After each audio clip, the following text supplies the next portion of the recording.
Baik, selamat malam Romo. Selamat malam Bapak Ibu.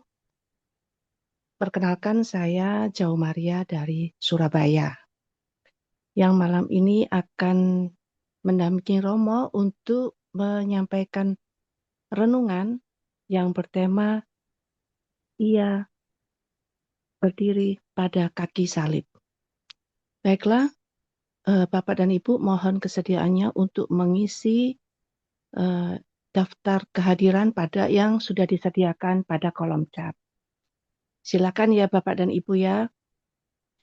Kira ada pertanyaan nanti yang terkait dengan grup online, grup WA, ataupun berkaitan dengan pertanyaan nanti atas renungan Romo dipersilakan untuk menulisnya pada kolom chat.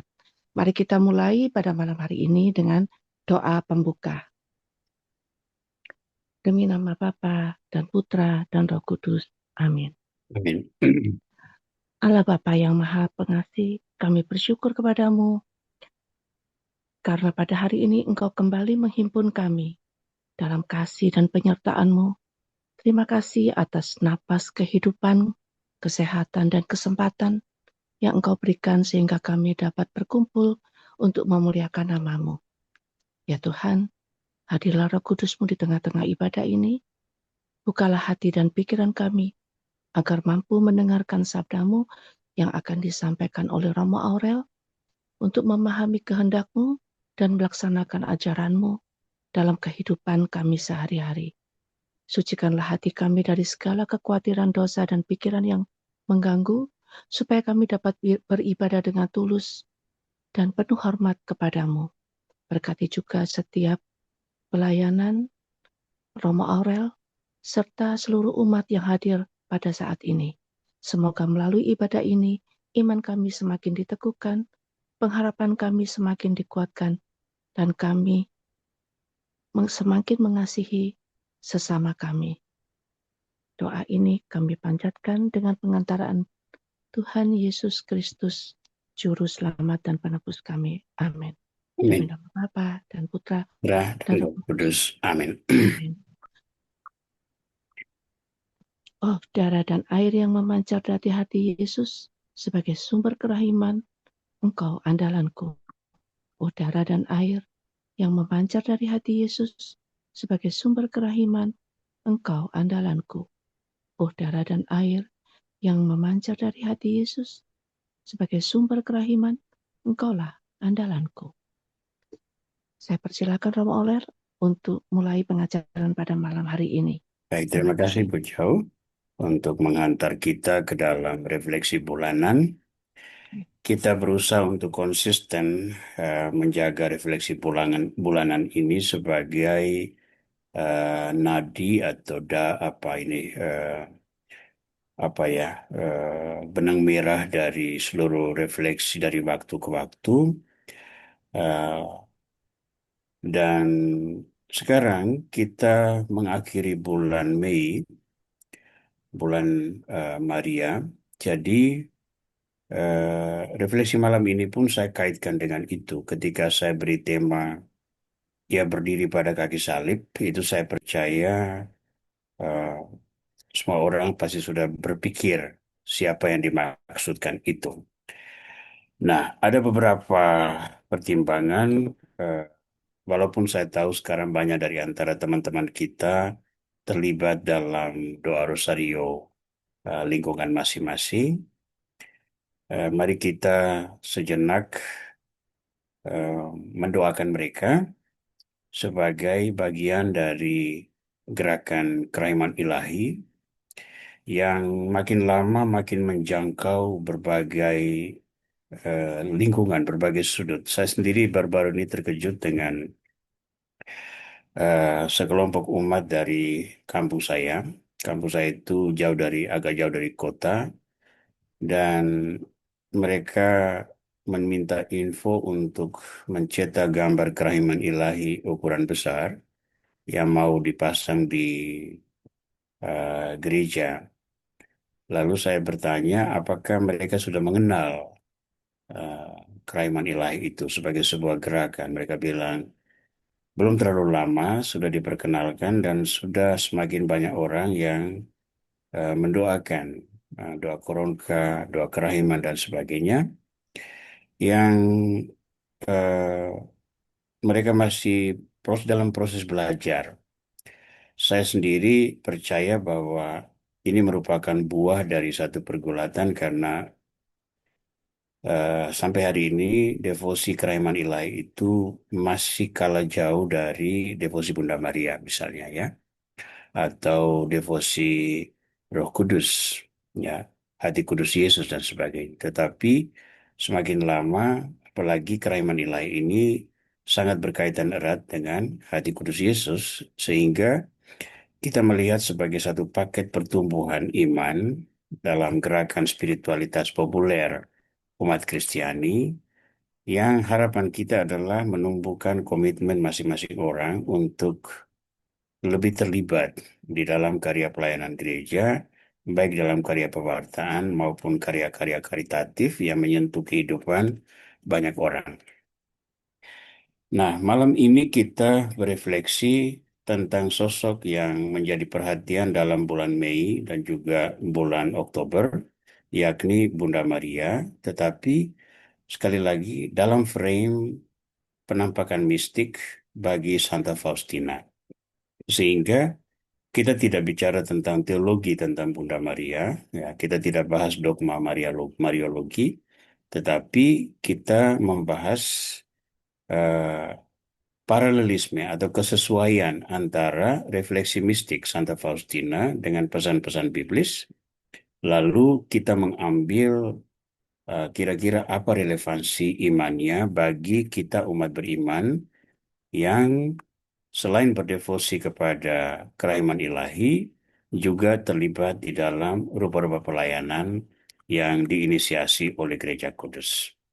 Perkenankan saya untuk mulai berbagi layar saya, sehingga teman-teman bisa mengikuti dari media masing-masing. Baik.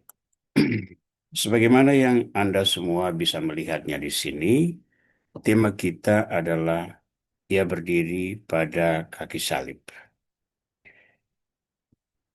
Saya berikan sedikit latar belakang mengapa saya memilih tema ini. Ya,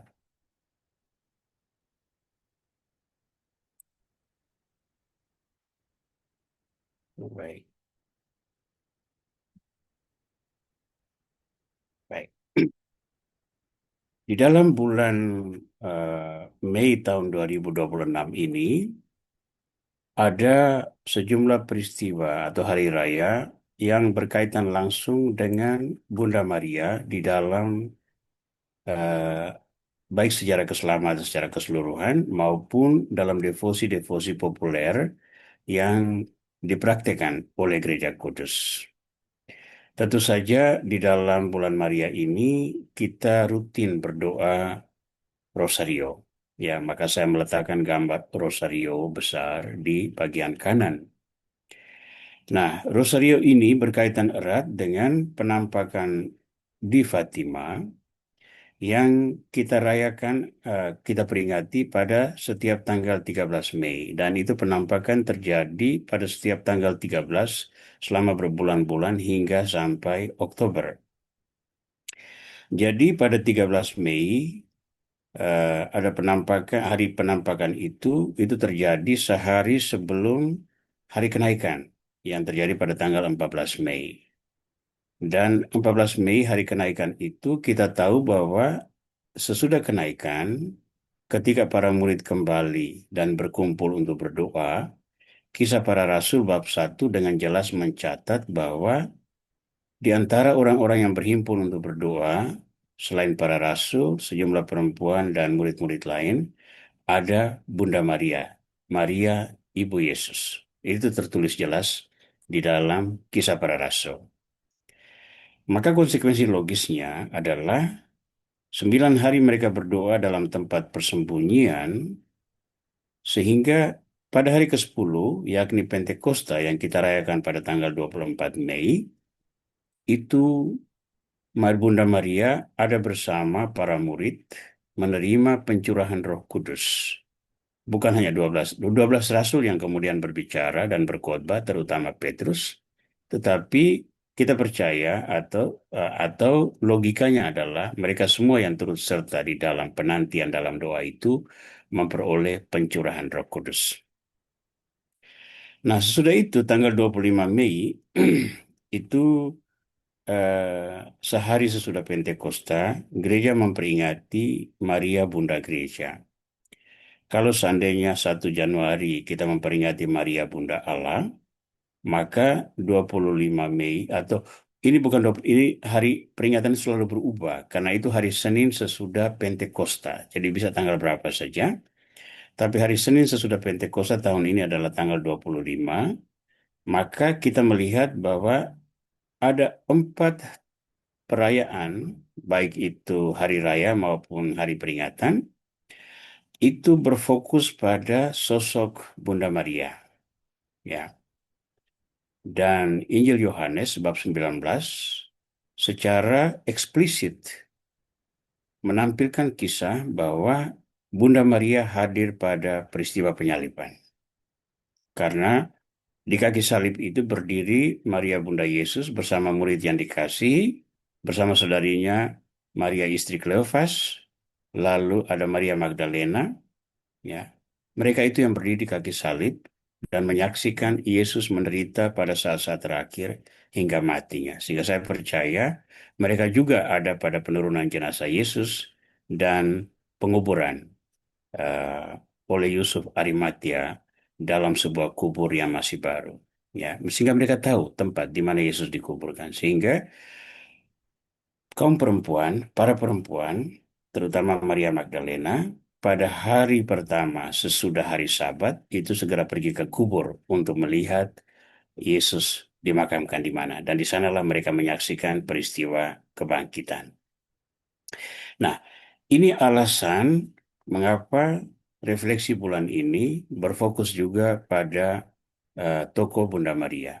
Tetapi seperti yang saya katakan tadi, refleksi kita ditentukan atau berada di dalam bingkai pemahaman mistik, penampakan atau pewahyuan diri Tuhan terhadap Santa Faustina. Jadi nanti kita akan bersandar pada apa kata Santa Faustina tentang itu. Baik, untuk mengawali refleksi, saya mengajakmu untuk membaca buku harian Santa Faustina sepenggal nomor 1244 yang berbicara tentang visi mistik Santa Faustina atas Bunda Maria. Bagaimana Bunda Maria juga nampak di dalam pewahyuan mistik tersebut selain Yesus Sang Kerahiman Ilahi. 15 Agustus 1937. Dalam meditasi, kehadiran Allah meresapi aku dengan amat nyata. Dan aku menyadari sukacita perawan Maria pada saat ia diangkat ke surga. Menjelang akhir upacara yang dilaksanakan untuk menghormati Bunda Allah, aku melihat perawan Maria dan ia berkata kepadaku, "Oh, betapa senangnya hatiku akan penghormatan kasih kalian." Dan pada saat itu ia menyelubungi semua suster anggota kongregasi ini dengan mantolnya. Kemudian Bunda Allah berkata, "Setiap orang yang dengan teguh bertahan di dalam kongregasiku sampai mati akan dibebaskan dari purgatorium. Dan aku ingin agar setiap orang unggul dalam keutamaan-keutamaan berikut.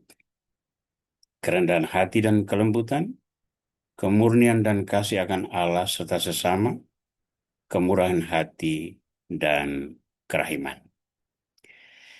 Ini bagian dari buku harian Santa Faustina nomor 1244 yang berbicara tentang pengalaman Santa Faustina tentang kehadiran Bunda Maria yang berbicara kepadanya. Jangan lupa ini pengalaman mistik ya. Ini bukan dialog fisik, kehadiran fisik, mulut ke mulut, mata ke mata, dan sebagainya. Tidak. Ini adalah sebuah penampakan fisik sebagaimana Yesus menampakkan diri dan berbicara kepada Santa Faustina. Ternyata di samping Yesus ada juga pengalaman-pengalaman lain, terutama kehadiran Bunda Maria ini. Nah, dari penggalan ini saya memecahnya menjadi 4 poin besar, 4 penekanan dari pengalaman Santa Faustina tersebut. Yang pertama, Santa Faustina itu bermeditasi, ya. Di atas itu jelas tertulis bahwa dalam meditasi, ya. Dan meditasi kita tahu adalah sebuah doa hening ketika orang menyendiri agar dia secara intensif berdialog dengan Tuhan Sang Pencipta. Lalu di dalam meditasi itulah pewahyuan, pewahyuan mistik itu terjadi. Lalu Bunda Maria berbicara. Bunda Maria berbicara. Dia menyatakan kegembiraannya bahwa ada penghormatan atas dirinya di dalam kongregasi yang dilakukan oleh para suster itu. Nah, sesudah berbicara tentang kegembiraannya itu, Maria lalu menyelubungi para suster anggota kongregasi dengan mantelnya dan berjanji bahwa mereka yang setia dalam kongregasi itu, yang berarti dalam penghormatan itu, akan selamat atau dibebaskan dari purgatorium atau api penyucian. Nah, lalu yang keempat, Bunda Maria menasehati agar mereka unggul di dalam 3 keutamaan itu, ya. Itu yang di layar saya beri warna uh, orange bagian bawah itu. Nah, 4 hal ini yang akan kita dalami sebagai bagian awal untuk nanti kita pertentangkan dengan sosok Maria menurut kitab suci. Pengalaman Santa Faustina ini kita akan bahas dalam 4 subtema ini. Yang pertama, Santa Faustina bermeditasi, ya. Di sana Santa Faustina menuliskan begini, dalam meditasi, kehadiran Allah meresapi aku dengan amat nyata, dan aku menyadari sukacita perawan Maria pada saat ia diangkat ke surga. Nah, yang pertama-tama mari kita menyadari bahwa ini bukan sebuah halusinasi, ya. Saya ingat dulu ketika di masa novisiat, ya, dalam fase pendidikan menjadi religius dan dan calon imam, salah satu unsur penting dalam training kami adalah bermeditasi. Ya, bermeditasi kita dilatih untuk teknik-teknik, mulai dari teknik fisik seperti bagaimana duduk bersila yang baik supaya bisa lama duduk dalam posisi demikian dan sanggup berkonsentrasi. Yang kedua, kita dilatih untuk mengambil nafas, ya, karena pernafasan sangat menentukan apakah kita sanggup bertahan dalam meditasi atau tidak. Yang ketiga, kita dilatih untuk memusatkan perhatian. Saya ingat dulu dalam salah satu latihan itu, pembina meletakkan satu pot tanaman di depan kami semua, lalu kami dilatih untuk berkonsentrasi. Setiap orang berusaha untuk memandang tanaman tersebut secara intensif dan menyingkirkan semua pikiran yang lain. Lalu sesudah itu menyampaikan kesan-kesannya. Dan yang keempat, yang juga penting dalam latihan meditasi adalah menangkap gerak hati. Ya, jadi pada prinsipnya di dalam meditasi itu kan ada sebuah pengosongan diri, tetapi dalam meditasi Kristiani, dalam pengosongan diri itu kita memberi ruang bagi Tuhan untuk berbicara kepada kita. Ya, kita memberi ruang kepada Tuhan untuk berbicara kepada kita.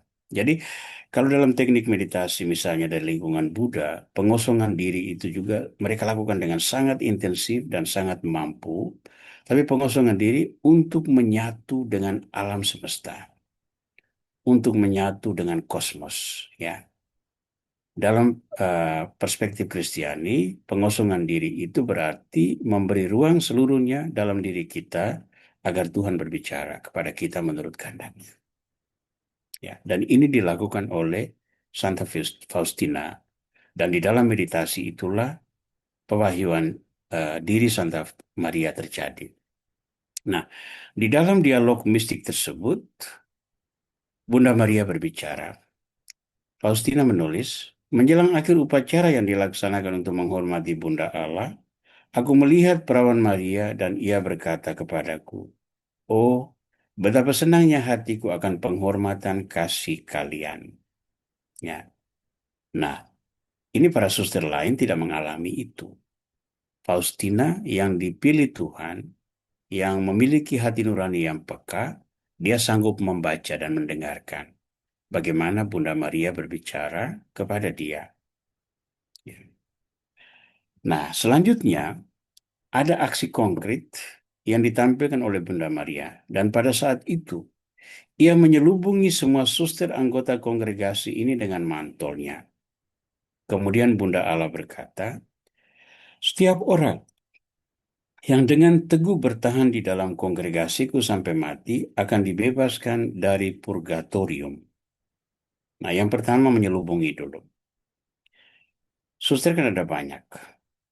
Dalam penampakan mistik, itu mungkin bahwa setiap orang apa ini yang dilihat oleh Santa Maria, mantul itu menaungi setiap anggota, setiap suster yang ada di dalam kongregasi itu. Ya, secara fisik itu kan tidak mungkin. Mantul seorang perempuan itu kan kecil. Bagaimana bisa menaungi atau melingkupi semua suster yang ada dalam kongregasi? Itu mungkin karena apa yang dilihat Santa Faustina itu merupakan satu pengalaman mistik. Dan lalu janji penting yang ditampilkan oleh Bunda Maria adalah orang yang setia dalam penghormatan itu mereka akan bebas dari purgatorium. Mengapa purgatorium itu penting? Karena itu salah satu alasan mengapa Yesus membuat penampakan fisik kepada penampakan mistik kepada Santa Faustina agar dia mendoakan keselamatan jiwa-jiwa termasuk jiwa-jiwa yang ada di api penyucian. Agaknya banyak dari kita ini akan melewati api penyucian, mengingat banyak dosa-dosa yang kita lakukan. Ya. Nah, tetapi api penyucian itu kan satu proses transisi menuju ke kemuliaan kekal. Sehingga kalau Bunda Maria mengatakan bahwa oleh kesetiaan ini, orang-orang yang melakukan penghormatan terhadap kasihnya itu dibebaskan dari purgatorium, itu merupakan satu konsep di belakang alasan dia menyelubungi semua suster dengan mantolnya. Lalu yang keempat, Bunda Maria menasihati. Aku ingin agar setiap orang unggul dalam keutamaan-keutamaan berikut. Kerendahan hati dan kelembutan, kemurnian dan kasih akan Allah serta sesama, dan kemurahan hati dan kerahiman. Nah, tiga keutamaan ini diharapkan ada pada setiap orang yang percaya, setiap orang yang menghormati Bunda Maria sebagai Bunda Kerahiman.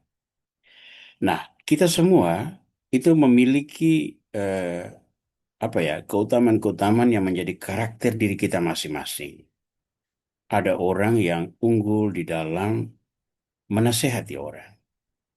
Yang lain unggul di dalam mendengar orang berkeluh kesah. Walaupun begitu panjang dan begitu membosankan karena terus diulang-ulang, ada orang punya bakat untuk selalu bisa mendengar. Nah, masing-masing orang bisa menemukan apa keunggulan dirinya dan jujur dengan diri sendiri. Namun Bunda Maria meminta ini. Setiap orang yang percaya akan Sang Kerahiman diharapkan untuk memiliki keutamaan berikut. Rendah hati dan lemah lembut, murni dalam kasih akan Tuhan dan sesama, lalu murah hati dan berbelas kasih. Ya. Nah, ini sangat khas kerahiman ilahi. Sangat khas Santa Faustina. Jadi empat penekanan ini yang akan membantu kita meneropong sosok Bunda Maria yang di dalam Injil Yohanes kita mendapat data bahwa dia berdiri pada kaki salib. Nah, sekarang bisa lihat paralelismenya bahwa Bunda Maria yang menampakkan diri kepada Santa Faustina di dalam pewahyuan mistik itu, sosok yang sama itulah yang berdiri dan mengalami langsung penderitaan yakni menyaksikan kematian Sang Putra di kayu salib sebagai satu wujud belas kasih Tuhan kepada orang-orang berdosa. Karena kematian Yesus, Sang Putra Allah itulah yang membuka pintu pengampunan sejati dan menghantar kepada kebangkitan, di mana kebangkitan itulah pintu menuju kehidupan abadi pasca orang melewati penderitaan maut yang merupakan pemurnian seseorang dari dosa-dosa selama hidupnya di dunia. Nah, sekarang kita melihat bahwa empat penekanan itu dapat kita bahasakan dalam istilah sehari-hari. Bermeditasi itu boleh kita katakan itu adalah satu keheningan yang memang dengan sengaja diciptakan. Yang kedua, Bunda Maria berbicara. Dia berbicara tentang apa? Dia berbicara tentang sukacitanya melihat mereka menghormati eh, kasih ilahi itu. Ya. Berarti dia memandang secara positif. Maka saya menyebutnya sebagai pola pikir. Lalu yang ketiga, Bunda Maria menyelubungi tadi dan berjanji untuk membebaskan orang-orang dari apa purgatorium itu. Kita boleh katakan itu sebagai sebuah tindakan kasih. Ya, jadi keheningan itu keheningan dalam kasih. Pola pikir positif itu adalah pola pikir dalam kasih. Lalu ada tindakan kasih. Kemudian Bunda Maria menasehati. Ya, Bunda Maria menasihati itu boleh kita katakan sebagai satu ungkapan bahwa betapa penting orang-orang mengalami kedamaian di hati, mengingat ada banyak hal yang akan menghalangi dan membuat mereka menderita di dalam upaya untuk mewartakan kerahiman Allah kepada sesama. Nah, sekarang kita pindahkan refleksi kita tentang Bunda Maria dengan berpijak pada empat elemen tadi. Keheningan dalam cinta, pola pikir penuh cinta, tindakan penuh cinta, dan kedamaian yang berakar pada cinta. Kita melihat yang pertama, keheningan. Apakah Bunda Maria juga adalah tokoh yang menghargai keheningan? Kita menemukan dua catatan dari Injil Lukas, masing-masing bab 2 ayat 19 dan bab 2 ayat 51 yang berbicara tentang keheningan. Nah, keheningan di sini tidak dimaksudkan bahwa orang duduk dalam diam tanpa bunyi apa-apa. Tidak. Keheningan di sini berarti memisahkan diri dari seluruh keramaian dunia dan semata-mata merenung kehendak Tuhan. Ya. Nah, Bunda Maria dalam dua ayat kitab suci ini membahasakan demikian. Yang pertama, Maria menyimpan semua hal itu di dalam hatinya. Ya, itu dari Injil Lukas bab 2 ayat 19. Kemudian ketika Yesus juga pada waktu apa ini? eh, Yesus berusia 12 tahun lalu hilang di Yerusalem, lalu ketika dibawa pulang, ibunya pun menyimpan semua hal itu di dalam hatinya. Nah, apa artinya menyimpan semua hal itu dalam hati? Itu berarti peristiwa-peristiwa yang bagi orang lain adalah hal biasa, bagi Bunda Maria itu menyimpan satu makna. Maka disimpan di dalam hati. Berarti diingat, kemudian direnungkan, dan mungkin dalam skala tertentu menjadi dasar pijakan untuk membuat keputusan. Nah, ini apa yang saya omong berikut ini tidak tercatat di dalam kitab suci. Tetapi saya percaya itu bisa terjadi sebagai sebuah konsekuensi logis kualitas spiritualitas Bunda Maria yang kita temukan tercatat di dalam kitab suci. Nah, kalau peristiwa-peristiwa hidup Yesus ketika kunjungan para gembala yang berbicara tentang suara para malaikat. Ketika Simeon di bait suci mengatakan bahwa sebilah pedang akan menembus jiwamu. Lalu ketika Yesus hilang di bait Allah, dia katakan, mengapa kamu mencari aku? Tidakkah aku harus berada di rumah Bapakku? Nah, kalau peristiwa-peristiwa semua ini direnungkan dengan saksama, maka kita bisa menerima bahwa ketika orang kekurangan anggur pada peristiwa perkawinan di Kana, Maria dengan pasti datang dan berkata, mereka kekurangan anggur. Ya, karena dia sudah melihat sejak kelahiran Yesus peristiwa-peristiwa yang membahasakan penggenapan firman Tuhan dari perjanjian lama dalam diri Yesus. Nah, berarti Yesus satu manusia yang sangat penting, sangat istimewa, yang membawa belas kasih ilahi ke dalam dunia. Maria sudah dengan melihat itu dengan mata hatinya, karena dia menyimpan dan merenungkan peristiwa-peristiwa itu di dalam hatinya. Nanti sebentar kita akan lihat apa implikasi pastoralnya bagi kita. Yang kedua adalah pola pikir. Bunda Maria itu ternyata berpola pikir yang positif terhadap berbagai tuntutan Tuhan yang disampaikan kepada dia. Dalam Injil Lukas bab 1 ayat 38 kita menemukan kalimat ini. Aku ini hamba Tuhan, jadilah padaku menurut perkataanmu itu. Nah, bagi orang yang rajin doa Angelus, ini hal selalu kita ucapkan pada bagian kedua. Ya, aku ini hamba Tuhan, jadilah padaku menurut perkataanmu. Nah, ungkapan aku ini hamba Tuhan itu terjadi sesudah seruan malaikat dan klarifikasi yang disampaikan oleh Maria dan dijawab oleh malaikat. Malaikat kan berkata, salam hai engkau yang dikaruniai, Tuhan menyertaimu. Ya, lalu disampaikan bahwa engkau dipilih, engkau akan mengandung seorang anak dan melahirkan seorang putra, dan dia akan disebut anak Allah yang maha tinggi. Nah, Maria membuat klarifikasi, tapi bagaimana itu mungkin? Saya ini belum pernah berhubungan dengan seorang laki-laki. Lalu malaikat berkata, Roh Kudus akan turun ke atasmu. Nah, itu sudah cukup untuk Maria. Ya, tugas dari Tuhan. Lalu Maria menanggapi dengan dia belum pernah berhubungan dengan seorang laki-laki.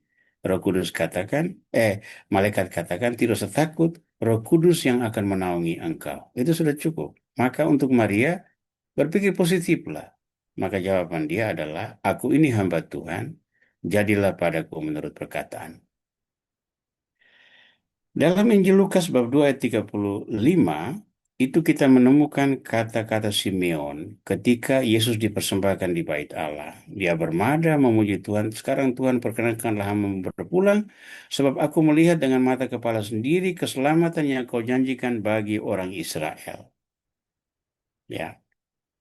Nah, di ujung mada sukacitanya itu dia menyerukan ini kepada Maria. Satu pedang juga akan menembus jiwamu sendiri.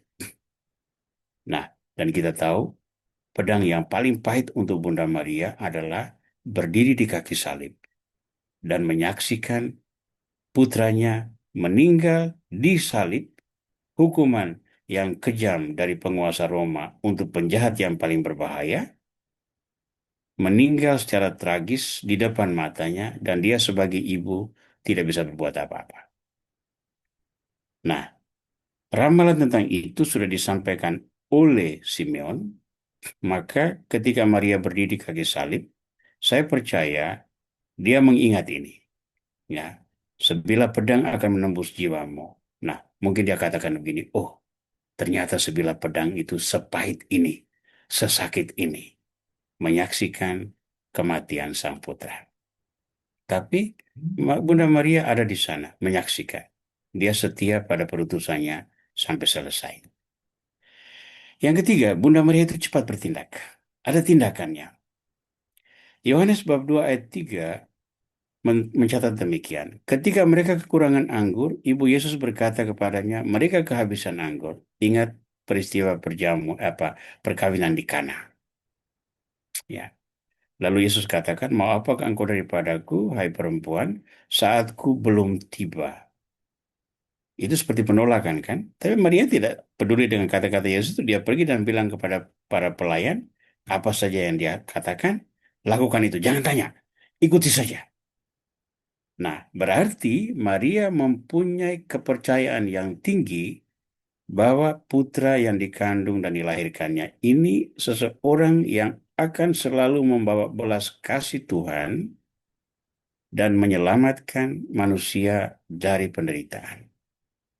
Ya, dan itu terjadi pada peristiwa apa ini perjamuan di Kana. Dia bertindak, dia tidak menunggu. Nah, itu juga alasan mengapa kita memiliki doa-doa devosi kepada Maria, karena Bunda Maria mengamati penderitaan manusia, dia menyampaikan kepada Yesus. Lalu Yesus melakukan tindakan untuk menyelamatkan manusia. Jadi doa-doa kita juga sama.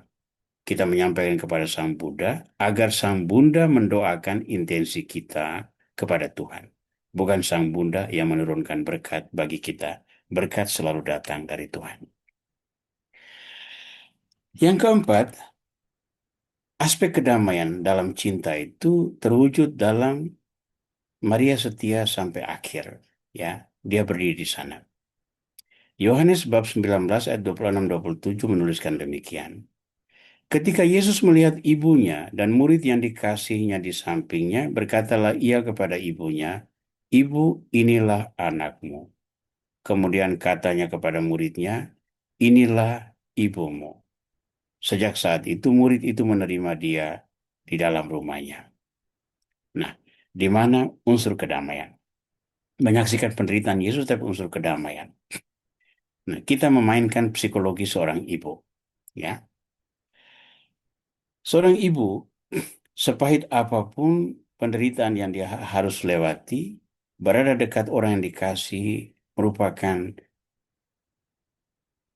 kegembiraan tersendiri. Saya percaya begini, kita andaikan bahwa beberapa waktu kemudian ada orang bertanya kepada Bunda Maria, apa kesan dia tentang Yesus? Bagaimana tanggapan dia tentang penderitaan Yesus yang begitu mengerikan dan begitu menyakitkan? Bunda Maria mungkin akan berkata, memang penderitaan itu begitu pahit dan saya sebagai ibu tidak tega melihat semua itu. Tetapi saya akhirnya berbahagia bahwa pada saat itu saya ada bersama dia. Pada saat itu saya ada bersama dia. Ada kepuasan tersendiri bahwa dia ada bersama orang yang dikasihnya pada detik-detik terakhir. Itu yang menjadi sumber sukacita dan damai. Ya. Nah, saya teringat akan pengalaman teman saya, seorang imam yang sudah meninggal dunia. Dulu dia bertugas di Bali. Lalu eh, kami dua mengalami satu pergolakan di dalam panggilan pada waktu yang hampir bersamaan. Dia dengan problemanya sendiri, saya dengan problema saya sendiri. Lalu kami dua sharing jarak jauh melalui telepon, melalui HP pada waktu itu. Dan masing-masing berjanji, ayo kita sekali waktu harus ketemu. Harus ketemu untuk berbagi karunia, berbagi peneguhan dan sebagainya. Nah, janji itu tidak sampai terwujud karena dia keburu meninggal. Dan sampai hari ini saya memiliki satu penyesalan tersendiri bahwa saya tidak lebih cepat mengunjungi dia di Bali untuk berbagi bersama dia ketika dia sakit, untuk mendengarkan pengalaman dia tentang pergulatan panggilan, lalu mungkin juga untuk saling berbagi, saling meneguhkan di dalam perjuangan mengatasi problema-problema panggilan. Ya. Saya merasa ada sesuatu yang kurang di dalam persahabatan ini, bahwa pada saat-saat terakhir itu kami tidak ada bersama-sama. Memang saya pergi untuk eh, melayat, lalu juga menghantarnya ke pekuburan, ya. Tetapi itu kan sesudah dia meninggal. Saya tidak sempat bertemu bersama dia pada saat dia belum meninggal dunia. Nah, saya menyampaikan ini sebagai sebuah sisi negatif dari pengalaman positif yang dialami oleh Bunda Maria. Dia ada bersama orang yang dikasih pada saat penderitaan yang paling hebat. Saya tidak ada bersama orang yang saya kasih pada saat penderitaan yang paling hebat itu. Ada kedamaian di dalam Bunda Maria, ada penyesalan di dalam diri saya. Oke. Nah, sekarang kita melihat bagaimana eh, apa tadi pengalaman Bunda Maria itu, pengalaman fisik mistik Santa Faustina dan refleksi atas Bunda Maria itu kita bagikan di dalam pesan-pesan rohani kita sebagai devosan eh, kerahiman ilahi. Kita tetap memakai empat eh, tema tadi ya, empat subtema tadi sebagai frame untuk refleksi kita.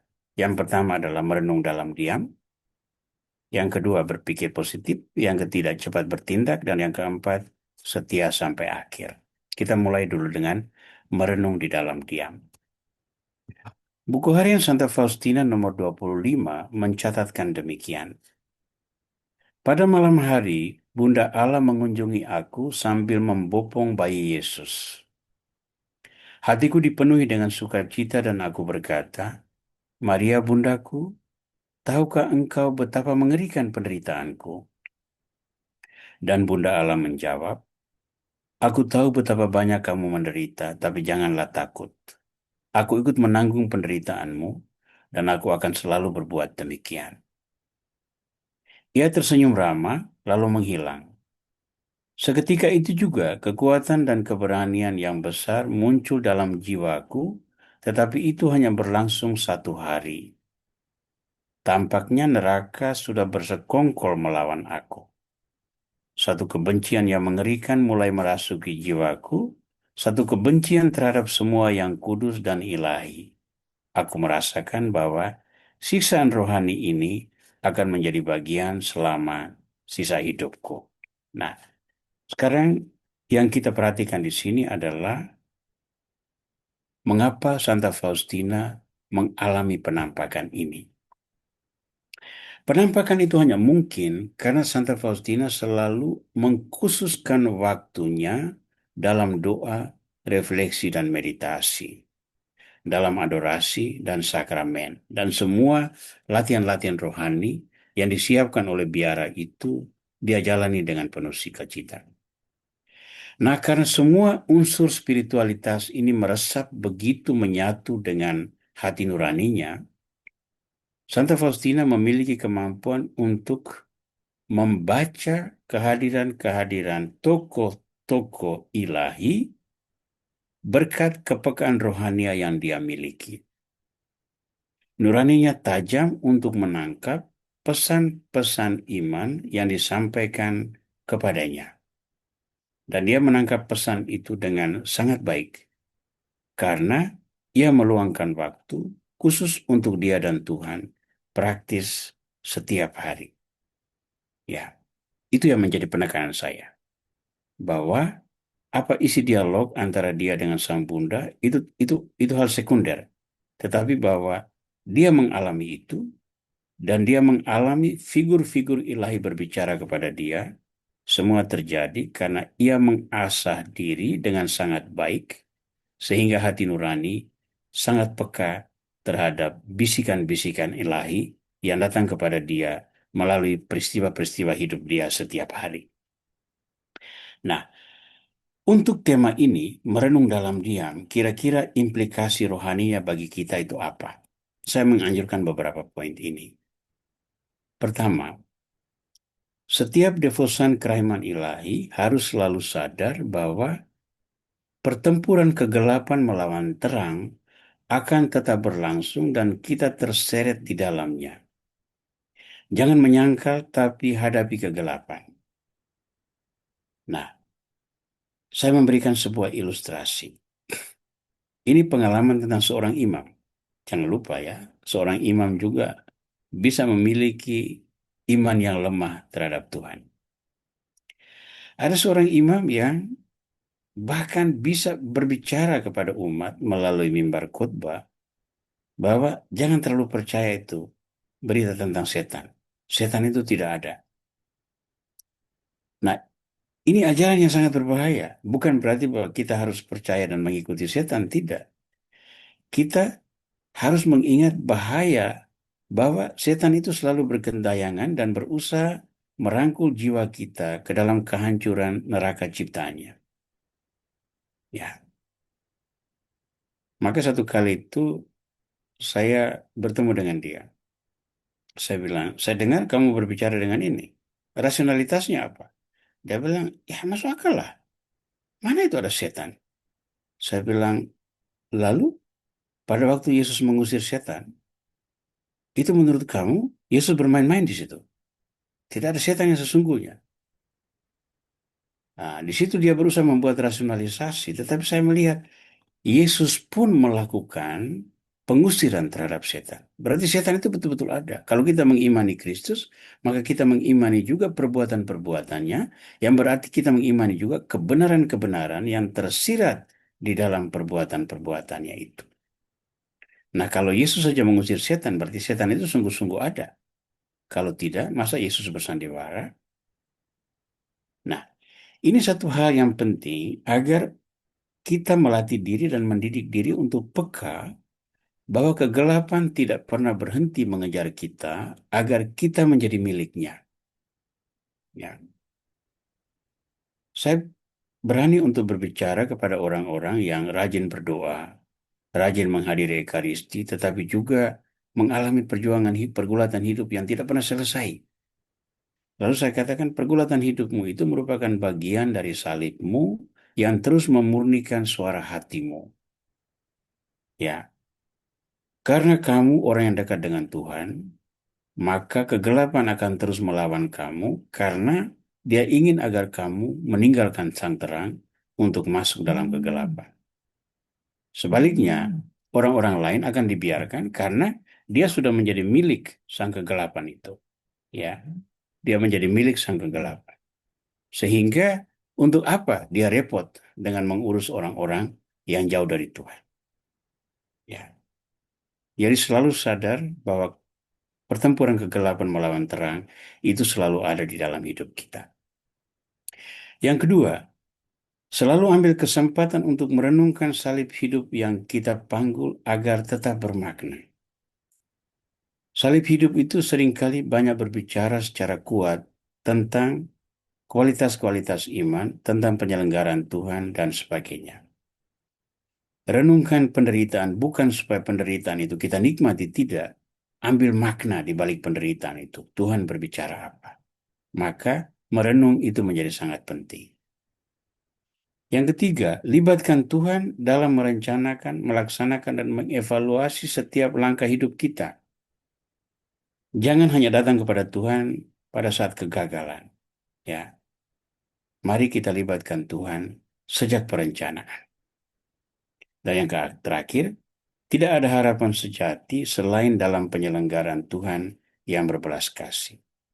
Ingat tadi, Santa Faustina mengalami itu. Bunda Maria mengatakan dia menderita bersama Santa Faustina. Lalu ada kekuatan, tapi itu tidak berlangsung lama. Sesudah itu serangan kegelapan datang beruntun, sehingga bahkan di dalam hati nurani Santa Faustina bertumbuh kebencian terhadap hal-hal yang kudus. Dan dia menyadari itu. Dan saya percaya dia belajar dari situ untuk membentengi diri. Buktinya, kita memiliki koleksi catatan harian Santa Faustina yang begitu besar yang membahasakan naik turunnya perjalanan iman Santa Faustina. Yang kedua, berpikir positif. Dalam buku harian Santa Faustina nomor 316, kita membaca ini. Pernah Bunda Allah datang mengunjungi aku. Ia tampak sedih, matanya tertunduk ke bawah. Sangat jelas bahwa ia ingin mengatakan sesuatu, tetapi di lain pihak, seolah-olah ia tidak mau berbicara denganku mengenai hal itu. Mengetahui hal itu, aku mulai minta kepada Bunda Allah untuk memandang aku dan berbicara kepadaku.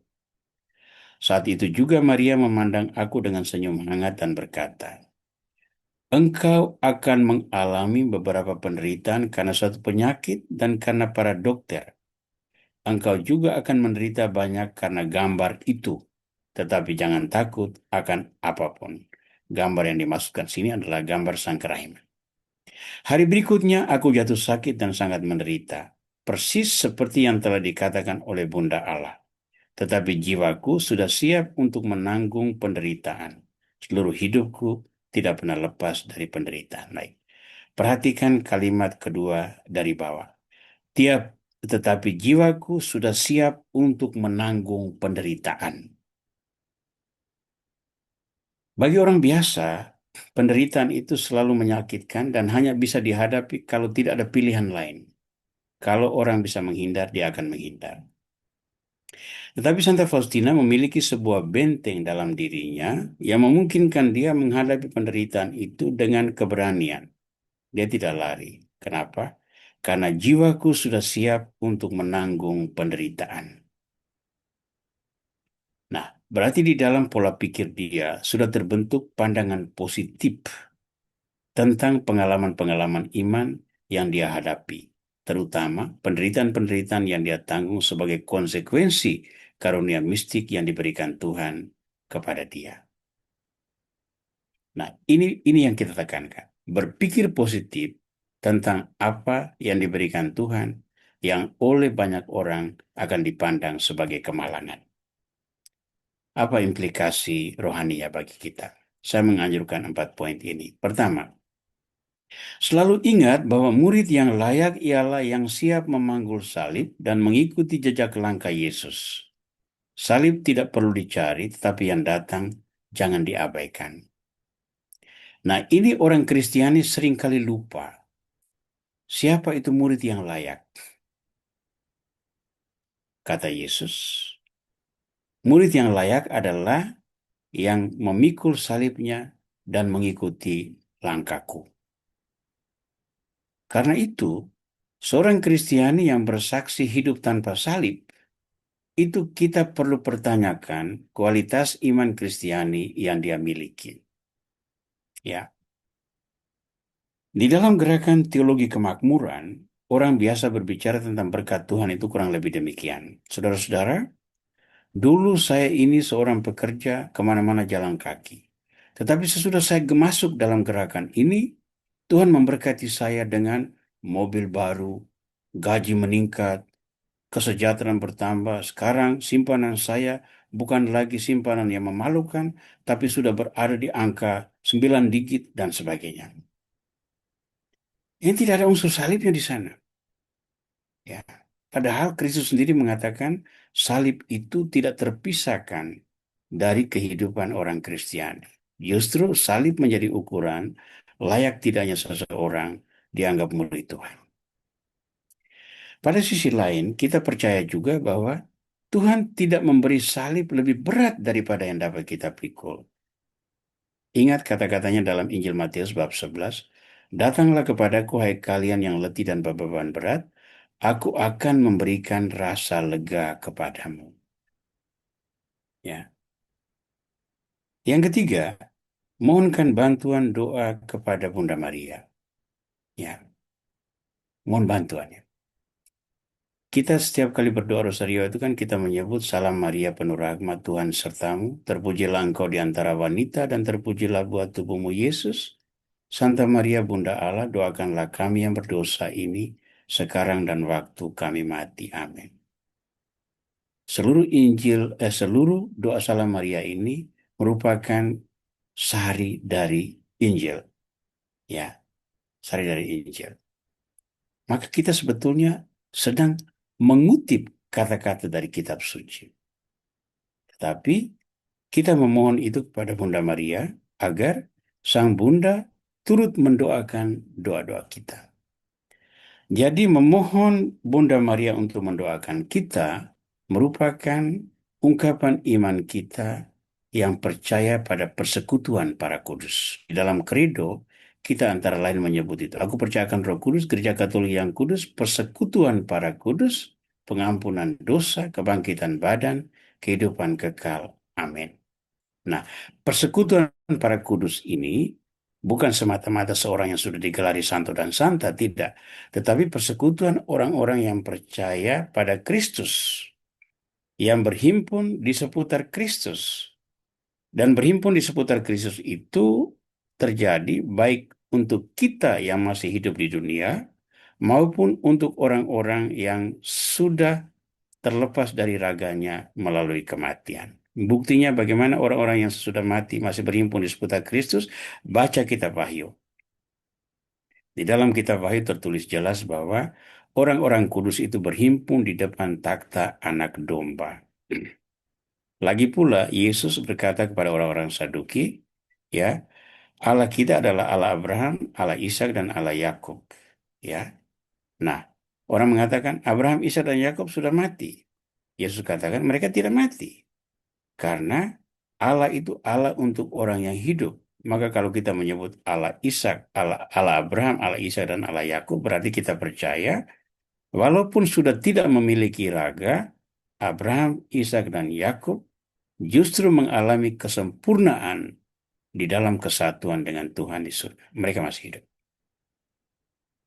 Kita minta bantuan kepada doa Bunda Maria sebagai ungkapan iman ini. Lalu yang keempat, ini juga penting, bentuk jejaring doa antar umat beriman untuk saling menunjang dalam jalan salib masing-masing. Nah, saudara-saudara, kita ini kan bergabung dalam sebuah WA group yang kita dedikasikan untuk bersama menimba kekayaan pengalaman mistik Santa Faustina.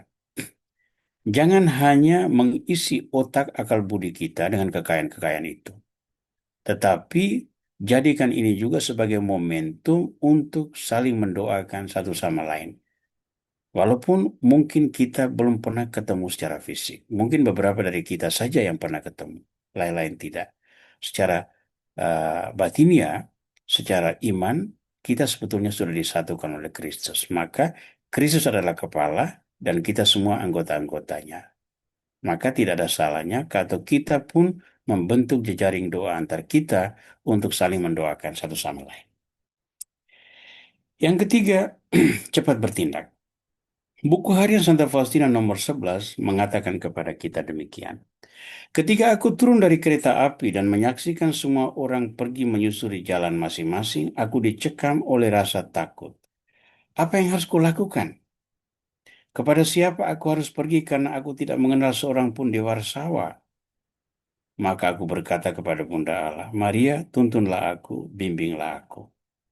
Serta-merta, aku mendengar dalam hatiku kata-kata yang memberitahukan kepadaku agar aku meninggalkan kota dan pergi ke satu desa yang tidak jauh dari kota itu, tempat aku akan menemukan rumah yang aman untuk bermalam. Aku berbuat demikian dan sungguh aku menemukan segala sesuatu persis seperti yang dikatakan kepadaku oleh Bunda Maria. Ingat peristiwa perkawinan di Kana.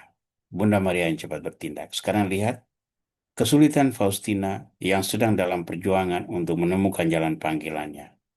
Doa ditujukan dengan pengantaran Bunda Maria, rahmat turun secara cepat. Apa kira-kira pesan rohaninya? Nomor satu, mari kita belajar untuk menerima bahwa mujizat penyelenggaraan Tuhan tidak selalu datang dalam peristiwa-peristiwa besar dan luar biasa. Ada banyak mujizat penyelenggaraan dalam peristiwa-peristiwa sederhana hidup sehari-hari. Ya, mengapa kita tidak bisa memandang bahwa air yang segar pagi hari itu adalah sebuah mujizat? Atau udara segar pasca hujan semalam itu adalah sebuah mujizat. Mengapa mujizat itu harus sembuh walaupun secara kedokteran sudah dikatakan tidak selamat? Ada banyak mujizat yang bisa kita alami setiap hari, tetapi penghargaan kita terhadap mujizat itu kurang. Mari kita tumbuhkan rasa syukur atas karunia-karunia Tuhan melalui peristiwa-peristiwa sederhana ini. Yang kedua, asah hati nurani agar menjadi sarana Tuhan membisikkan kehendaknya. Ya, pelihara hati nurani. Isi hati nurani dengan kebajikan-kebajikan firman. Biasakan diri dengan berdoa dan bermeditasi, merefleksi. Biasakan diri dengan melakukan kebaikan. Motivasi diri dengan kata-kata penuh kebaikan. Berbicara dengan kata-kata tentang kata-kata yang baik akan memotivasi tidak hanya orang lain, tetapi juga diri kita sendiri. Yang ketiga, cepat mengambil keputusan menurut bisikan nurani tersebut sebelum keraguan berperanan. Ya. Seringkali itu bisikan nurani yang pertama itu yang mengandung kebenaran. lalu kita ragu-ragu, kita tidak cepat bertindak, lalu akhirnya kita buat yang lain, lalu melihat bahwa coba kalau ikuti keputusan nurani yang pertama, pengalaman mungkin akan berbeda. Yang keempat, setia sampai akhir. Buku harian Santa Faustina 1711 mengatakan demikian. Ketika aku sendirian bersama Santa Perawan Maria, ia mengajarkan kepadaku mengenai kehidupan batin. Ia berkata, kebesaran sejati satu jiwa adalah mencintai Allah dan merendahkan diri di hadiratnya, sambil melupakan dirinya sendiri sama sekali dan tidak mengandalkan satupun. Sebab Tuhan itu memang besar, tetapi ia sangat berkenan akan orang yang rendah hati. Ia selalu menolak orang sombong. Nah, coba perhatikan kedalaman kata-kata Bunda Maria ini. Kebesaran sejati satu jiwa adalah mencintai Allah dan merendahkan diri di hadiratnya sambil melupakan diri. Lalu yang bagian bawah, Tuhan itu memang besar, tetapi ia sangat berkenan akan orang yang rendah hati. Ia selalu menolak orang sombong. Nah, kata-kata bijak ini, saya percaya kita semua akan mengalami itu sebagai sebuah kesimpulan kalau kita setia dan tabah terhadap segala sesuatu yang diberikan Tuhan kepada kita. Ya, ungkapan ini hanya bisa keluar dari mulut seseorang yang sudah berhasil melewati berbagai tantangan, yang sudah membuktikan kesetiaannya dalam melihat segala sesuatu yang terjadi dalam hidupnya tanpa lari dari pengalaman itu, betapapun itu pahit dan menyakitkan. Ya. Nah, Santa Faustina menerima ini sebagai sebuah peneguhan, sekaligus sebagai sebuah pembelajaran bahwa ia diberi tanggung jawab untuk mendoakan jiwa-jiwa, keselamatan jiwa-jiwa, agar mereka sadar bahwa belas kasih Tuhan itu tidak pernah berhenti. Untuk bisa menjalankan tugas itu, ia akan menghadapi banyak penderitaan. Dia menjadi bahan tertawaan, dia dianggap orang yang histeria, para suster mengucilkan dia, dan rupa-rupa hal lain yang membuat dia menderita. Tetapi kalau dia setia, di sini terletak kebesaran sejati jiwanya. Nah, bagi kita, kira-kira pesan rohani ini berbicara apa? Nomor satu, kekuatan utama yang membuat orang beriman setia pada salibnya masing-masing ialah kerendahan hati. Bina selalu kerendahan hati sebagai jiwa hidup iman. Ya. Iman tanpa kerendahan hati akan membuat kita menghindari salib-salib yang lahir sebagai konsekuensi dari iman. Ada banyak orang yang sangat aktif di gereja, tapi mereka adalah aktivis. Mereka akan melakukan segala sesuatu dengan sangat baik, lalu membuat rasionalisasi atas apa yang dia lakukan itu, dan menjustifikasi ketika ada kegagalan, lalu berusaha mengambil kredit atas segala keberhasilan semata-mata demi kepuasan diri. Padahalnya, prinsip pelayanan adalah biarkan saya menghantar orang hingga mereka bertemu Kristus, dan kalau mereka sudah bertemu Kristus, saya harus tenggelam di belakang layar. Itu persis seperti apa yang dilakukan oleh Yohanes Pembaptis. Dia harus makin besar, dan aku harus semakin kecil. Pada waktu dia melihat Yesus datang, dia akan berkata, lihatlah anak domba Allah. Lalu murid-muridnya meninggalkan dia. Nah, itu sebetulnya bagi seorang guru itu menyakitkan.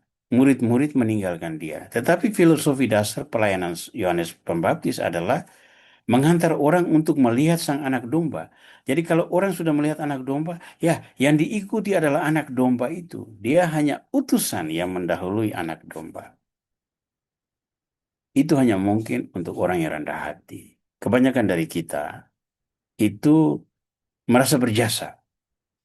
Lalu ketika kita sudah merasa berjasa, kita menuntut agar jasa kita itu dipertimbangkan dalam cara orang memandang kita. Bahkan ada orang yang berani untuk mengungkit-ungkit jasanya ketika kehendak dia tidak diperhatikan oleh orang-orang yang pernah menikmati jasanya. Itu adalah sebuah arogansi rohani. Kristus melawan itu. Bina kerendahan hati. Yang kedua, dalami dan renungkan salib yang dihayati hingga menemukan makna tersembunyi yang menyiratkan tujuan di balik itu. Refleksi dan meditasi menolong kita untuk mencapainya. Nah, saya memiliki banyak problema di dalam hidup, di dalam pelayanan imamat, dan problema-problema itu seringkali membuat saya ada pada batas kemampuan sebagai manusia. Kadang-kadang itu saya mengeluh pada Tuhan, Tuhan salib ini kelewat besar. Tidak bisakah beri saya salib yang sedikit lebih ringan, biar saya bisa bernapas sedikit. Nah, tapi kan mungkin Tuhan menertawakan ini, kamu melucu ya. Itu salib kamu bisa pikul kok. Mengapa saya harus ambil dari situ? Nah, lalu sebagai manusia tidak punya pilihan lain, ya kita jalani itu. Nah, seringkali begini. Sesudah beberapa waktu lewat, lalu memandang kembali salib yang pernah diberikan Tuhan, lalu memandang pergulatan yang saya harus lewati agar salib itu tidak jatuh dari bahu saya, lalu sekarang melihat buah-buah positif yang lahir dari pergulatan itu, saya biasanya mengucapkan doa syukur begini, Tuhan, syukur kepadamu bahwa Engkau tidak mengambil salib itu dari saya. Karena sekarang saya mengerti tujuan Engkau meletakkan salib itu di bahu saya adalah untuk memberi kesaksian tentang ini. Nah, refleksi tentang ini perlu kita lakukan karena melalui pengulangan refleksi kita akan sanggup menggali nilai-nilai tersembunyi. Ini menjadi satu kunci bagi setiap khotbah. Dari tahun ke tahun kita berbicara tentang misalnya Jumat Agung, hal yang sama kan? Injil yang sama, teks yang sama, lagu yang sama. Malam Paskah kita menyaksikan penyalaan lilin Paskah dengan ritus penyertaannya yang sama. Minggu Palem kita bicara teks yang sama. Misa-misa harian kita berbicara tentang teks yang sama. Nah, kalau seorang imam tidak pernah merenungkan dan memeditasikan teks-teks ini, maka dalam waktu 1-2 tahun dia sudah kering kerontang, tidak ada lagi inspirasi untuk berkhotbah. Nah, hanya dengan refleksi terus-menerus, teks yang sama selalu bisa digali kekayaannya untuk menjadi pesan bagi orang-orang pada hari ini. Lalu yang ketiga, bersyukur kepada Tuhan atas salib hidup karena mendewasakan iman. Orang hanya bisa bersyukur pada atas salib hidup kalau dia sudah mencapai titik akhir perjalanan salib itu.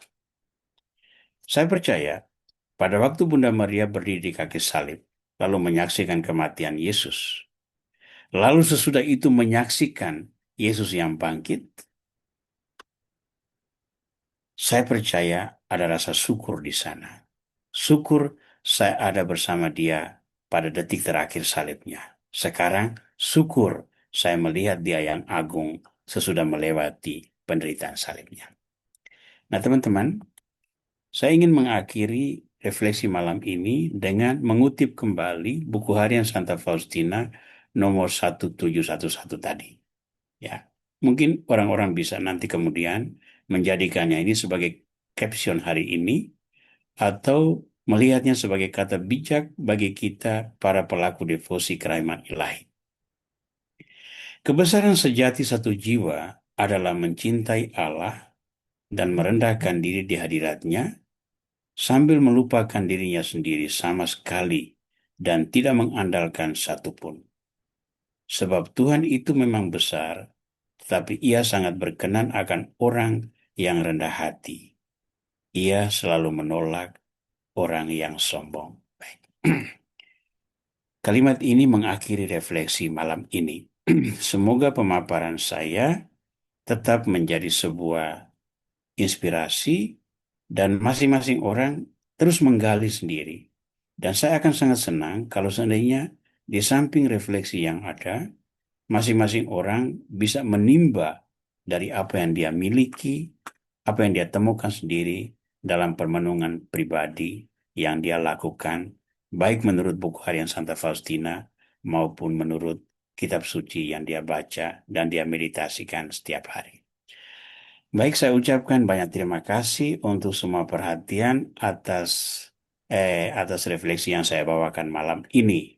Teman-teman sekalian dari mana-mana saya lihat di sini. Terima kasih untuk kehadiranmu dan mungkin ada yang mau merefleksikan silakan. Saya kembalikan dulu kepada Bu Jau untuk menghantar refleksi kita selanjutnya. Baik, terima kasih Romo Aurel untuk renungannya pada malam hari ini. Bagaimana kita merefleksikan salib Yesus ya Romo ya, Ya, dengan rendah hati, tidak sombong. Ya, merasakan kalau misalnya harus pikul salib seperti Romo. Kepingin kalau Tuhan ngomong, bolehkah Tuhan Allah cawan ini berlalu daripadaku? hmm, Padahal cawan kita nggak sepahit cawannya Tuhan ya, Yesus. ya, Saya sering juga gitu Romo ketika mengalami musibah, boleh nggak Tuhan ini lewat dari saya, Tuhan tolong Tuhan. Tapi ya tetap harus saya yang melewati. ya. Baiklah Bapak Ibu sekalian, mungkin dari pemaparan Romo ada yang direfleksikan atau yang ditanyakan dengan Romo pada kesempatan ini, dipersilakan ya Bapak dan Ibu.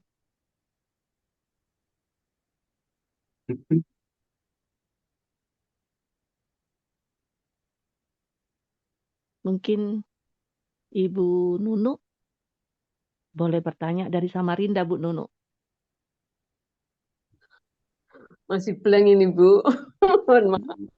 Masih blank. Setiap manusia selalu pemikul salibnya masing-masing ya, Bu ya. Tapi Romo mengajarkan kita untuk merefleksi dari salib Yesus itu sendiri. Oke, mungkin saya lihat mungkin ada beberapa yang saya kenal juga ya. Ya, ini ada satu Ada. ada orang yang mengirimkan Oh, kepada tidak saya, terbaca di saya, Romo. Oh, mengirimkan ke saya melalui WA, oke, ya. melalui WA ya. Ini rupanya dari WA grup kita, lalu ditemukan nomor saya di sana. Baik, pertempuran kegelapan melawan terang apakah akan terus berlangsung menyerang bagi orang yang selalu dekat dengan Tuhan? Sampai kapan kuasa kegelapan itu berhenti menyerang orang yang dekat dengan Tuhan? Selama Tuhan ada, selama keselamatan ada, maka yang namanya kegelapan itu juga tetap ada. Kegelapan itu bahkan mencoba untuk menghancurkan Kristus sendiri.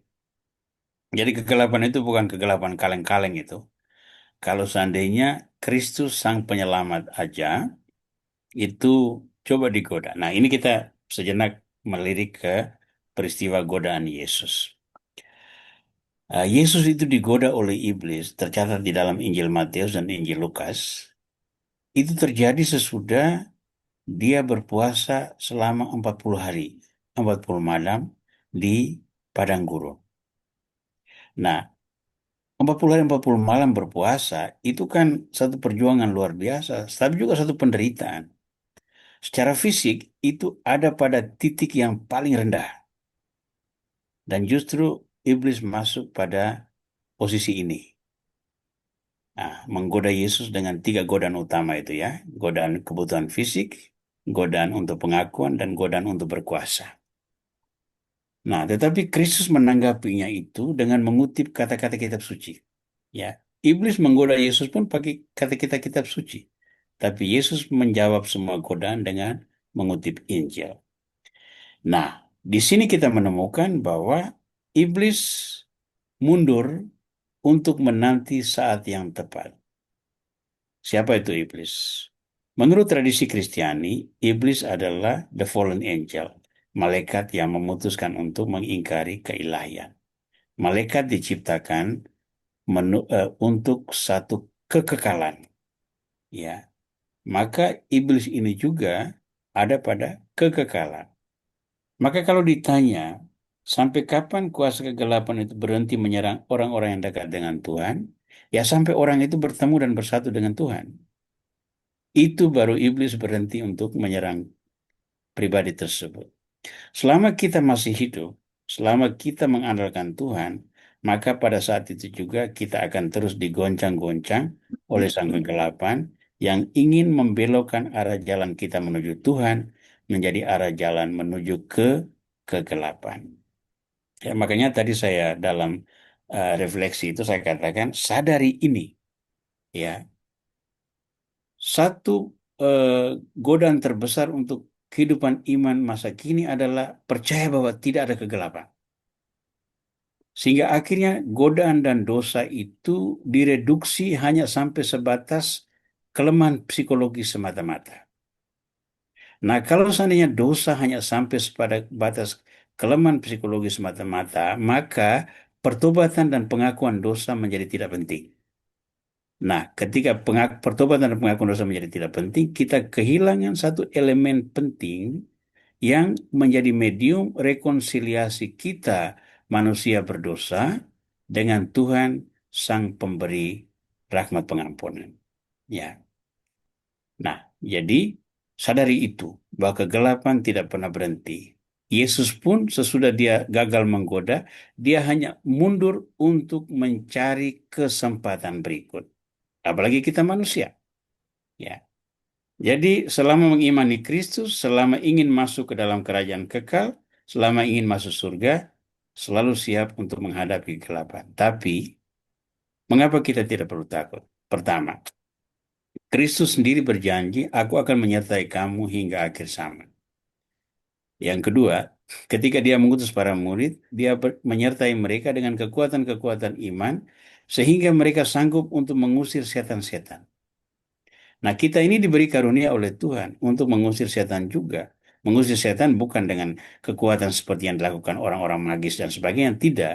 Kita mengusir setan untuk dengan menjadikan dia bukan faktor pertimbangan di dalam keputusan iman.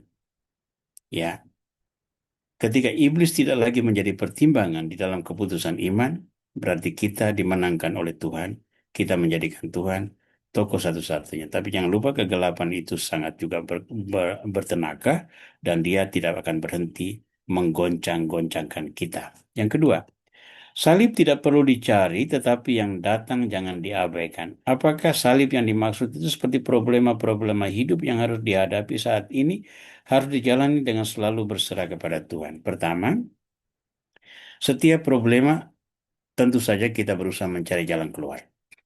Ya, jangan berlaku bodoh seperti domba yang siap disembelih tanpa tanpa berarti. Tidak, bukan itu maksudnya. Yang dimaksudkan adalah attitude kita, pandang kita. Yang pertama, ketika berhadapan dengan problema, jangan mencari pembebas dengan mengesampingkan Tuhan. Misalnya begini, kita sakit, lalu kita didiagnosis oleh dokter, ya, ditemukan penyakit ini. Maka kita harus melakukan eh, pengobatan. Nah, sebagai orang beriman, kita melengkapinya itu dengan berdoa. Kita eh, secara pribadi berdoa, kita mengajak orang berdoa bersama kita. Kita mempersembahkan intensi dalam perayaan Ekaristi untuk mendoakan kita. Ini cara-cara Kristiani. Tetapi cara Kristiani itu kan dijawab menurut kehendak dan rencana Tuhan. Dan jawaban Tuhan itu seringkali kita tidak paham. Nah, kelemahan manusiawi kita itu seringkali membuat, kapan sih Tuhan menjawab dosa saya? Lalu ketika itu terjadi tidak seperti yang kita harapkan, lalu kita mulai mencari hal lain. Orang pintar, ya, persembahan kepada dewa, em, macam-macam lah, beberapa cara yang jelas-jelas mengingkari kuasa dan penyelenggaraan Tuhan. Nah, hal-hal ini macam ini yang seringkali kita perlu pertimbangkan. Ya. Nah, yang kedua, jalan hidup, problema yang kita hadapi perlu dicari jalan keluar. Kita mencari jalan keluar dengan prinsip-prinsip yang sejalan dengan iman dan moral Katolik, moral Kristiani.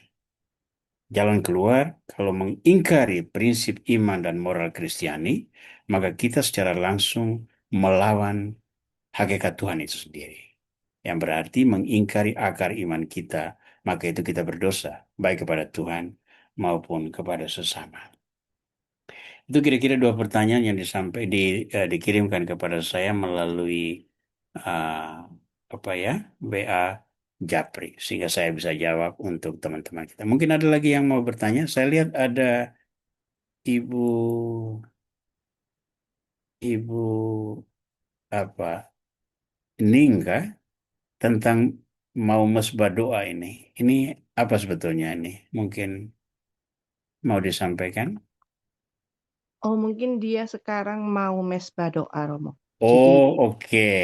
ya, gitu. Bukan ini ya, bukan sebuah Bukan pertanyaan artinya yang apa gitu. oke, oke, oke, baik, baik, baik. Saya Eh, saya ada satu pertanyaan, boleh ya, Romo ya? silakan. Ya. Eh, tapi mungkin ini bisa nyambung dengan renungan ini atau mungkin tidak. Kadang-kadang ketika kita menjalani kehidupan, dalam kehidupan, tentunya ada persoalan yang kita sampaikan kepada Tuhan di dalam hati kita, sering seperti ada Roh Kudus berbicara dengan kita hal-hal baik yang menuntun kita untuk tidak radikal dalam menyelesaikan masalah. Nah, di situ sering terjadi kebimbangan, seperti Sarah ya Romo. Ketika Tuhan ngomong kamu akan eh, apa bertambah, akan menjadi banyak keturunanmu. Tapi kan Hmm, Sarah tidak percaya. iya. Aku ini manusia kan pakai otak ya Romo, akal budi ya. Hmm, Kenyataannya aku udah tua, aku udah mati haid. Mana hmm, mungkin gitu kan. hmm, Terus sehingga dia bilang ambillah hambaku itu untuk datang untuk datang kepada Abraham. hmm, Abraham minta dia datang kepada hambanya, temu yang. hmm, Nah, di situ saya sering kalau misalnya berdoa itu saya bilang Tuhan, eh, bagaimana kita tahu bahwa kita itu adalah seperti Sarah itu ibaratnya, surah hmm, Sarah hmm. yang selalu bimbang gitu. Apakah harus mengambil langkah ini? Jangan-jangan saya ngambil langkah ini maksud Tuhan bukan begini. Mestinya kamu tunggu. Besok pagi ada langkah ini gitu loh.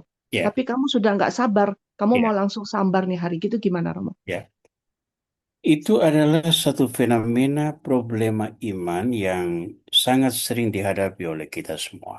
Hmm, Karena begini, Tuhan menciptakan kita manusia itu kan dengan kemampuan untuk berpikir, untuk mencipta, untuk mengambil keputusan.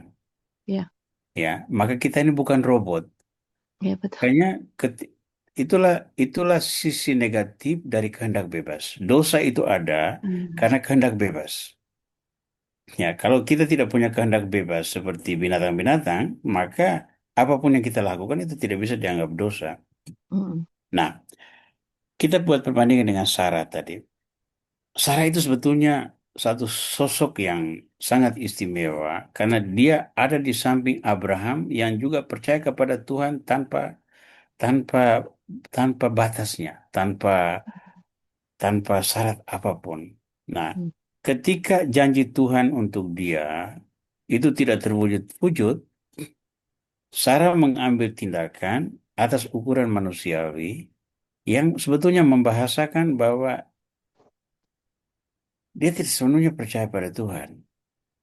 hmm, Nah, apa pertimbangan Sarah untuk menyuruh Abraham agar kawin dengan Hagar? Supaya dari Hagar itu bisa terlahir seorang anak yang memberikan kegembiraan bagi Sarah. hmm, Itu kan kultur umum bahwa hamba itu kan hak milik.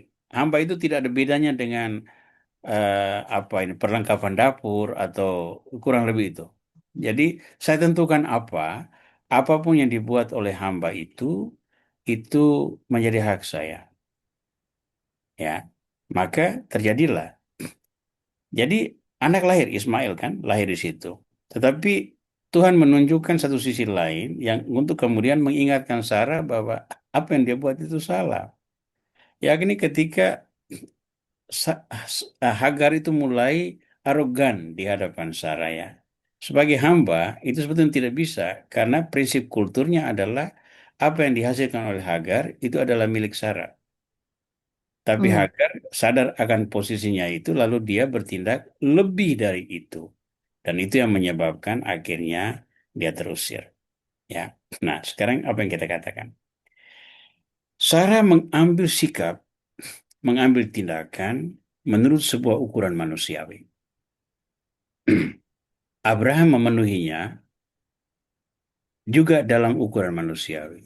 Sehingga Tuhan akhirnya mengatakan, oke, tapi bukan anak ini yang nanti akan menjadi asal-usul eh, rencana keselamatan itu. Bukan Hmm. anak ini. Dia juga akan menjadi ini, akan menjadi bangsa yang besar. Dia akan bertumbuh, bukan tidak sama sekali. Tetapi bukan keturunan dia yang akan menjadi penerus kerajaan keselamatan itu. Hmm. Maka ketika Tuhan datang lagi dan katakan tahun depan nanti saya akan datang dan istrimu akan melahirkan, Sarah tertawa itu benar. Bukan berarti bahwa dia tidak beriman. Dia beriman, tetapi kondisi fisik ini sampai di sini. Iya, iya. Bagaimana mungkin saya bisa Hmm. melahirkan? Ya, tetapi itulah kontrasnya. Abraham percaya penuh, walaupun pada saat yang paling tidak masuk akal. Itulah sebabnya dia disebut bapak orang beriman. Perimbangannya Sarah percaya juga pada Tuhan, tetapi sadar akan keterbatasan. Hmm. Saya melihatnya ini sebagai pergolakan di dalam diri manusia antara percaya penuh pada Tuhan dan keterbatasan manusia.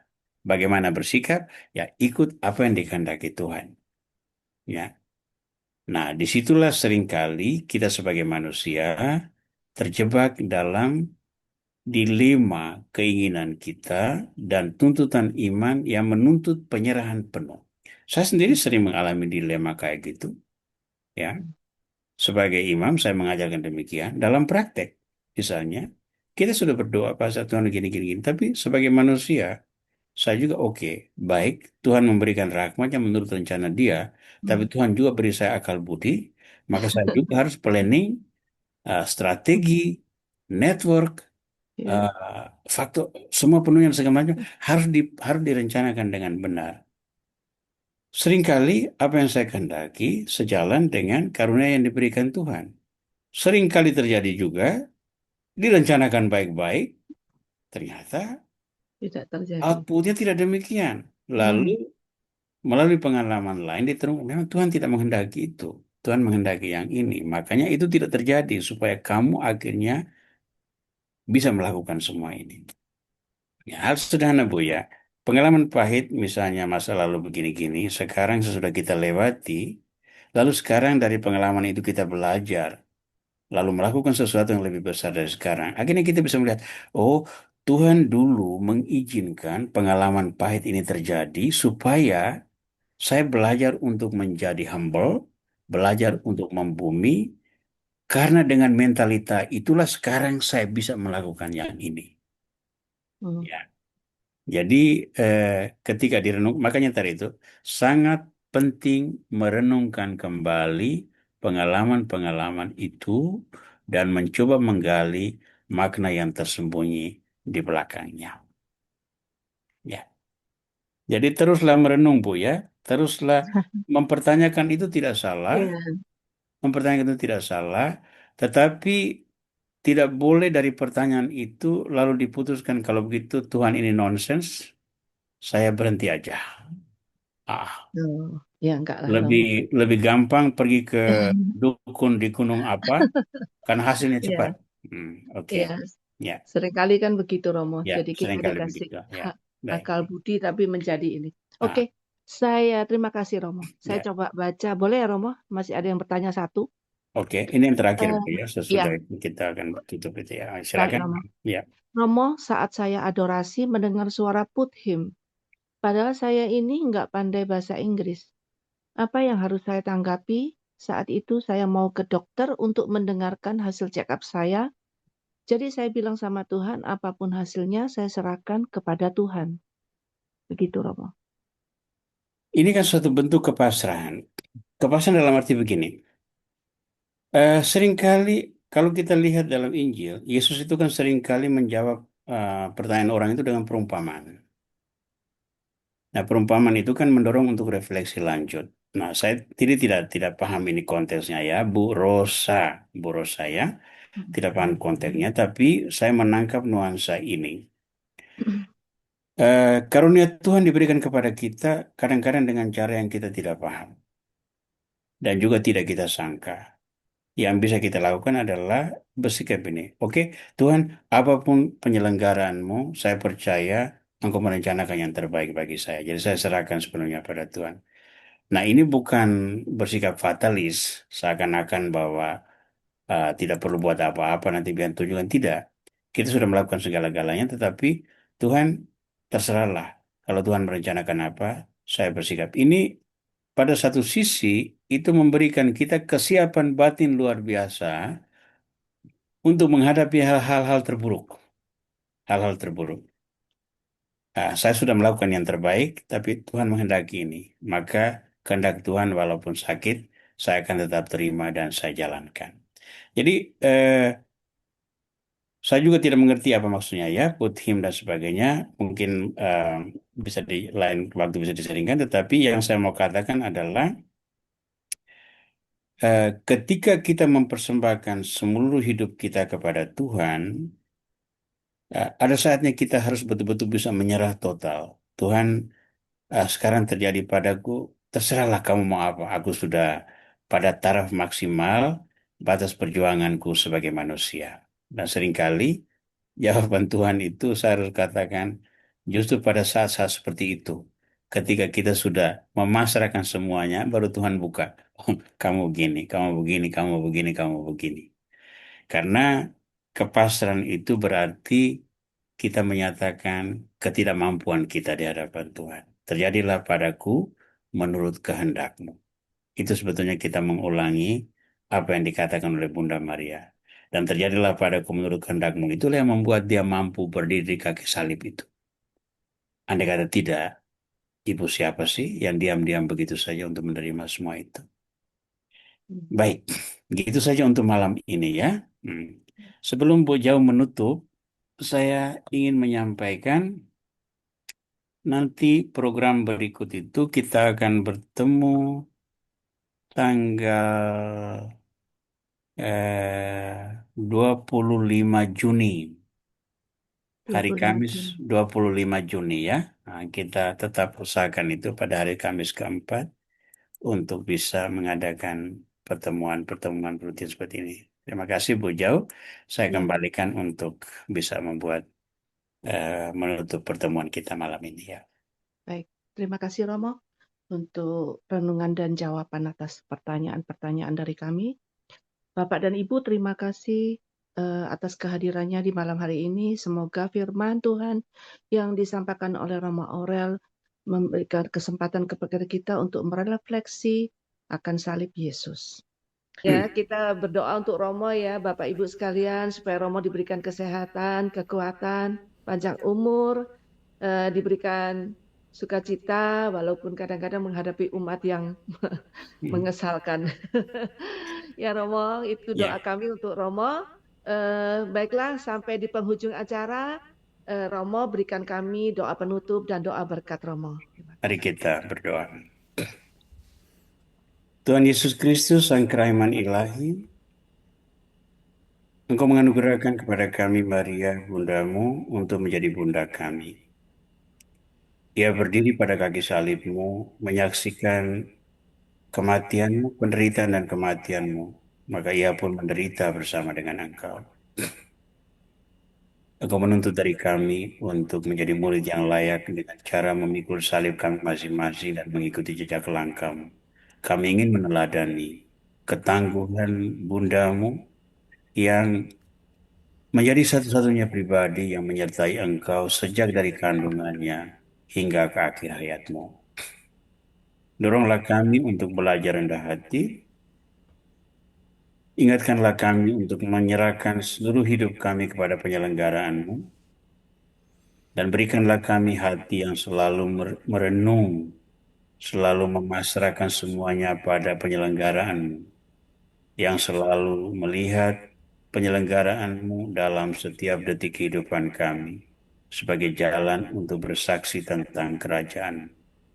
Oh Yesus, Sang Kerahiman Ilahi, sertailah kami dengan berkat-Mu dimanapun kami berada, apapun profesi yang kami jalani, dan situasi keluarga yang kami hadapi setiap hari.